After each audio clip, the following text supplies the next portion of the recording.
Nadia Murad, welcome to the Daily Social Distancing Show. Thank you so much for having me. And it's my honor to be with you and join you today.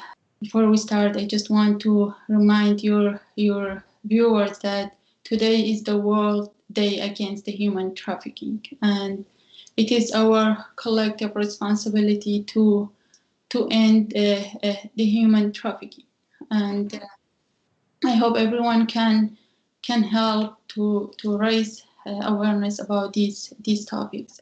You have spoken about this, and I think that's why your story is so powerful, because many people thought of ISIS, and there was a point where it was all that was in the news. And once the larger caliphate was defeated, people thought the story was finished. But you've been an advocate speaking out, saying there are so many women who are still the victims of sex trafficking and sexual violence at the hands of ISIS, at the hands of this Islamic State, that's trying to create terror through the abuse of women's bodies. What are some of the things that you think the international community could be doing to help?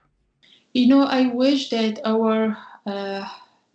our pain and what is happening to us right now after 6 years of what ISIS did to us, I wish it was gone with when they killed Baghdadi or other ISIS. But this is not the reality. The reality is that until today, we have 2,000 Yazidi women and children still in captivity, including my sister-in-law, my niece, my nephew. We have more than 85 mass graves in Sinjar right now.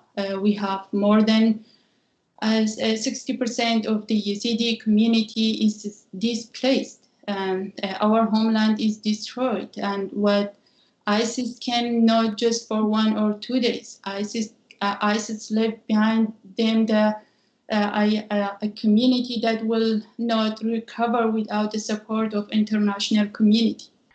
A year ago, you met with the President of the United States, Donald Trump, and in the Oval Office, and I actually want to show a little clip of that meeting.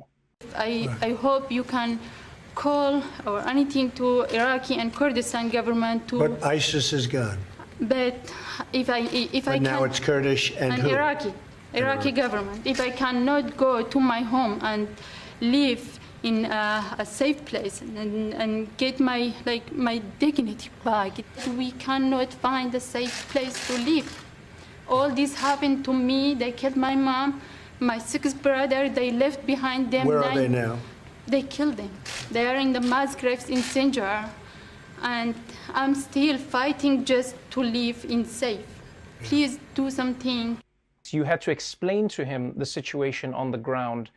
Since then, have you heard back, or has anything changed, or has anything been done to try and remedy what is happening to the Yazidis and especially the women?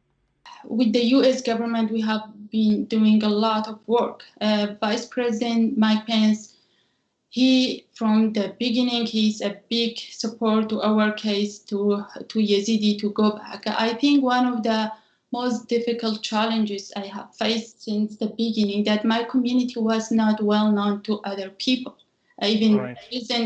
Presidents around the world.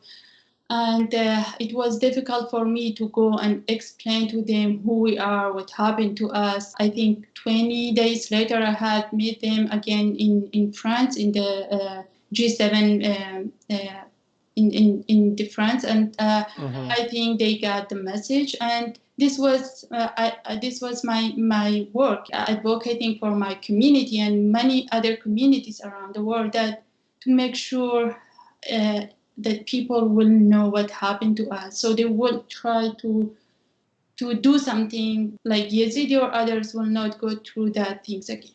When we see images of people who are fleeing countries as refugees, oftentimes we are told the story, especially in Western media, that these people want to look for a better life in another country. But you talk about how much pride people have for their homeland, how much people want to go home. Do you think that if the Iraqi government and the international community could come together to fix these regions and rehabilitate what has happened, do you think people will come back? I don't think those people that have already made it to Europe or Canada or other places will go back soon, because they are seeing the other peoples in Iraq still displaced. But why I started to focus on my homeland as someone who was kidnapped, as someone who lived as a refugee, displaced, is because I knew that no one is ready to take more refugees, and they can help us and other small communities and other countries. For people can go back, but without support and safety, we cannot go back. I can tell you that I'm not happy to be a refugee after spending my entire life with my family. You always wanted to stay in your home, and it's not something that I wish to be a refugee. No, it's not that easy. Right. The fact that you faced so many atrocities at the hands of ISIS, you've been through things that no human being could ever imagine going through, and yet you've used it to become an advocate for the change you want to see, and you're trying to move the world into a more positive place. Where did you find the strength, or what keeps you going in a fight that seems so unwinnable sometimes? You know, since the first day it started, it's not something easy. I came from a small community, a family that we were 11 siblings. My mother raised us by her, on her own. She was a single mother. It was not easy for her. They came to me, my family, my community. They raped us. They killed my mother. They killed 6 of my brothers, who left behind them 6 widows with 21 minor children. Like so many other people, many other Yazidi families, we're still waiting to one day to see our family members bury them in our homeland. I don't think it's something that I want to do it. I'm not happy with all these things because I was part of what happened, but I have no other choice. And I guess that's the painful truth. You don't have a choice, and I feel like if everyone in the world felt like they didn't have a choice, then hopefully governments would step up and do something about it. And especially on a day like today, hopefully we can stand together and have the right people hear the message that we have to try and fight against sex trafficking and the trafficking of women around the world, no matter where or how it's happening. Thank you so much for having me, and forgive me if my English was not good. I'm trying to study hard because I was not able to finish high school. Stay safe, and please wear your mask for your safety and the safety of everyone else. Thank you so much. Thank you so much.